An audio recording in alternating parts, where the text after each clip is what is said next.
Moving Iron Podcast is proud to be part of the Global Ag Network. The network is live, so check out globalagnetwork.com for more details and updates. Now on to the show. Moving iron in the 21st century. Hard-working people working hard for you and me. Moving iron time and time again. Through the years you'll find us here. Moving iron. Good morning and welcome to Moving Iron Podcast Market Rundown with Angie Setzer. Angie, how you doing this morning? Good morning. How are you? Doing all right. We've had a few moves in the market here of late. Looks like this week we were up about almost 40 cents, it looks like, from where we started at beginning of the week. So that's some good news there. But talk about this weather market that you see happening right now. Yeah, I mean, it is exactly that. It's a weather market, and we've been kind of talking about it over the last couple weeks. I think we really touched on it last week that, the China thing was getting all of the headlines, but no one was really paying attention to what was taking place from a planning progress standpoint and, what was actually happening out there on the countryside. We've just gotten so accustomed to, that those concerns, those production issues that they're talking about really aren't that valid, blah, blah, blah. Little boy cried wolf over the last 5 years or whatever, and the market really struggles with too much rain. What does too much rain mean? How do you even handle too much rain? That sort of deal. And so now when we got that planning pace out here on Monday night, we realized that, hey, wait a minute, it's the fourth slowest planting on record, and we're supposed to get a whole bunch of rain this week and next week and the week after, and forecasts continue to be cold and wet. And, what does this mean?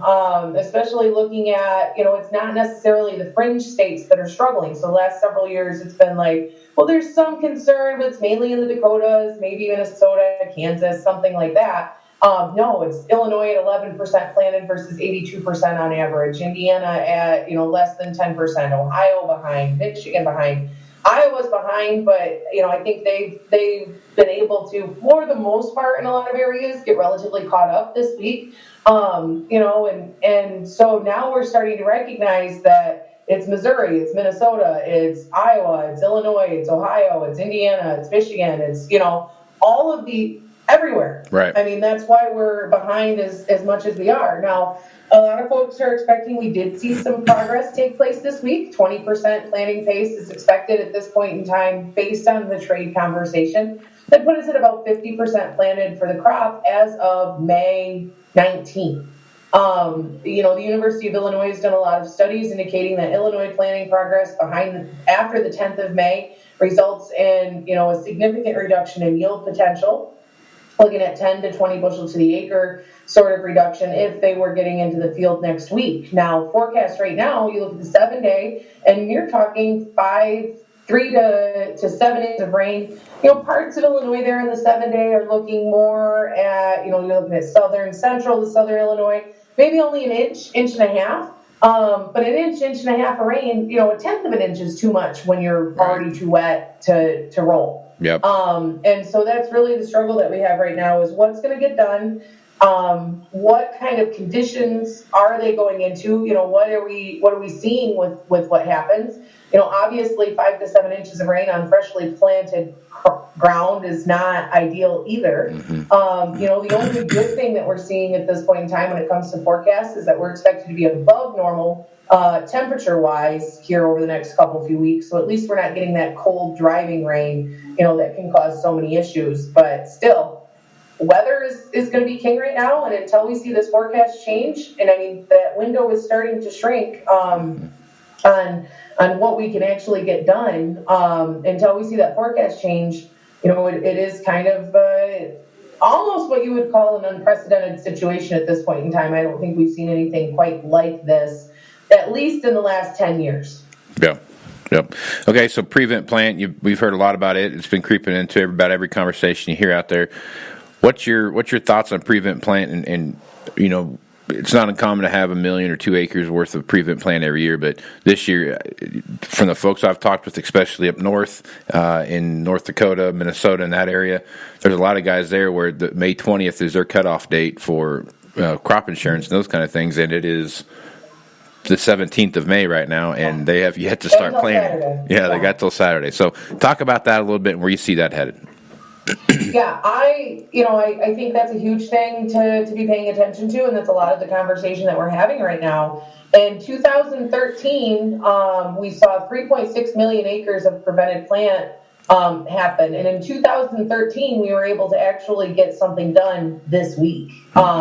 If you look back, the crop progress numbers were very comparable to where we are right now, and so you saw. They were comparable to where we were this last Monday, but there was actually a significant amount of progress that took place, about 40% in 2013 for this week of the marketing year. That's not happening this week, obviously, and so that could indicate a heck of a lot more prevented plant acres. It's a $1 million question right now because it's the last thing a lot of guys want to do. But does the MFP payment, does that change things? Does that involve something to do with, is that going to help kind of eliminate the prevented plant side, on what we got? And so, that's the question. We had this big, huge acreage number put out that was really bearish the market as of March 31st. We saw this big, huge new crop production estimate and carryout estimate last Friday. Obviously, that's not happening anymore. Do we get 90 million acres of corn planted? I don't think so at this point. And then that's not even looking at what kind of harvested acreage percentage we're going to see. So, to look at the potential of losing 600 to 800 million bushels of corn production, that's a real factor. Now that still puts us at 1.6, 1.7 billion, which is comfortable from a carryout standpoint. So we've got to really temper a little bit of our expectations. So I'm not saying you have to dump every single thing that you're producing right now simply because of the fact that, you have some people that don't believe that this is an issue when it comes to production. That's not what I'm saying. But I am saying be aware of the fact that, it makes sense if you can get back into that marketing standpoint with a reasonable margin. Now, obviously, it's harder to sell if you don't have anything in the ground and you're looking at 7 inches of rain coming or something like that. But be aware of where you're at, be aware of not being overly influenced by some of the exuberance that comes into the market in these types of situations. But, also know that we probably have a pretty decent opportunity or potential to see some significant moves to the upside here and have those orders in place, accordingly. Right. Yep. Plenty of stuff going on. It's just crazy. It sounds like Trump and his group are working on the tariff relief program. I think is what they're calling it now. It's really, I guess it's got legs, and they're gonna look into expanding that a little bit. I don't know what my thoughts on that is. I think we could probably. It's not overwhelmingly being accepted by many people right now. It's one of those things where I don't see a lot of support for it. In certain pockets there are, but overwhelmingly you look on Twitter and no one's really overly excited about the fact that there's a relief program coming. Yeah.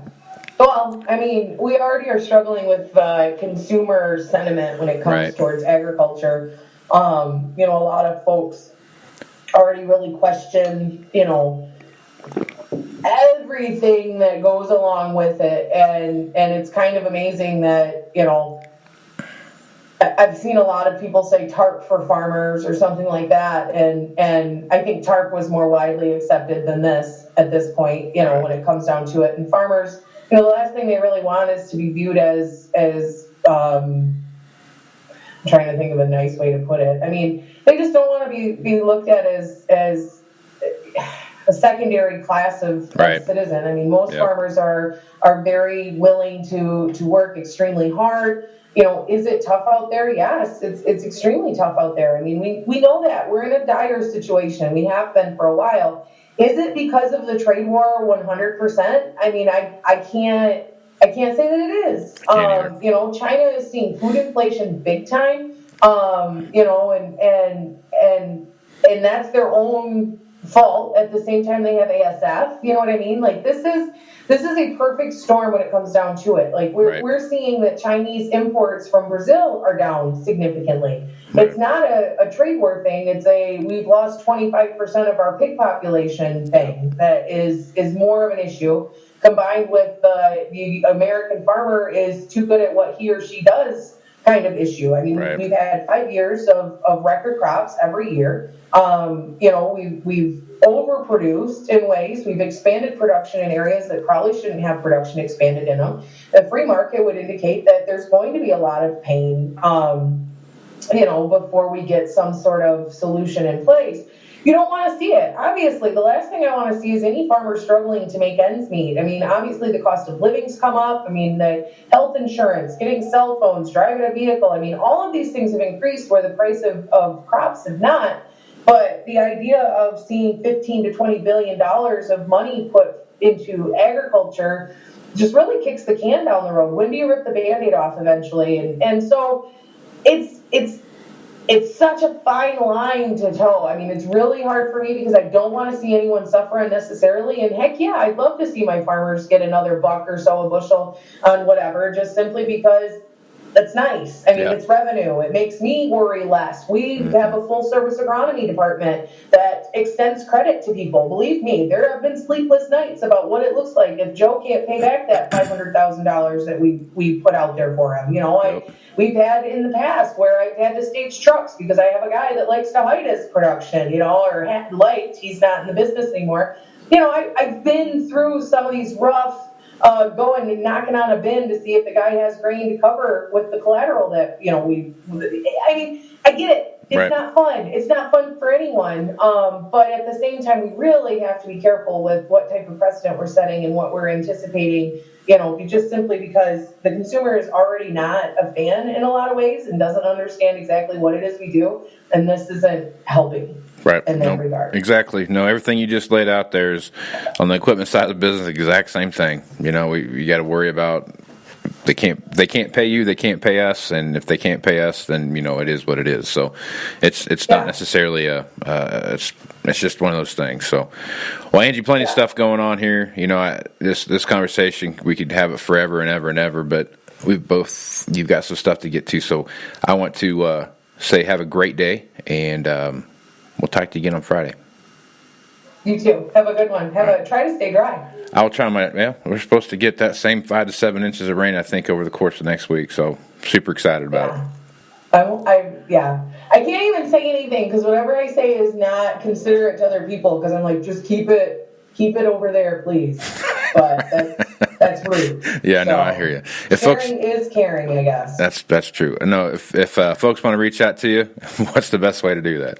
You can find me on Twitter at Goddess of Grain, or you can email me at asetzer@citizenselevator.com. Great. Also check out the Global Ag Network, where you can see Angie's other podcast she does, Girls Talk Ag, with a whole myriad of women that talk about ag. That's the whole point of the podcast. Make sure you check out the Dry Lane Farmer podcast. Reach out to those guys, grab a koozie. You want a Moving Iron podcast koozie, DM me, and send you one out. Also check out Damian Mason's new book, Do Business Better. It's a great book, good read, funny stuff in there. Also get some good life lessons. So, Angie, take care of yourself. We'll talk to you again next week.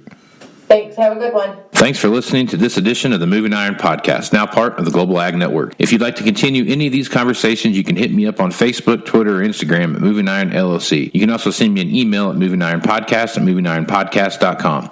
You can also visit the Moving Iron Podcast YouTube channel and watch Market Roundup with Chip Nellinger, Sean Hackett, and Angie Setzer. Also, Tax News with Glenn Birnbaum. Please visit movingironllc.com. Here you can find information, details, and updates for the 2019 Moving Iron Summit in Nashville, Tennessee. If you'd like to support the podcast, you can leave a review and subscribe at iTunes, Google Play, Stitcher Radio, TuneIn Radio, SoundCloud, and globalagnetwork.com. So until next time, let's go move some iron. This is Casey Seymour. Out. Moving iron in the 21st century. Hard-working people working hard for you and me. Moving iron time and time again. find us here, moving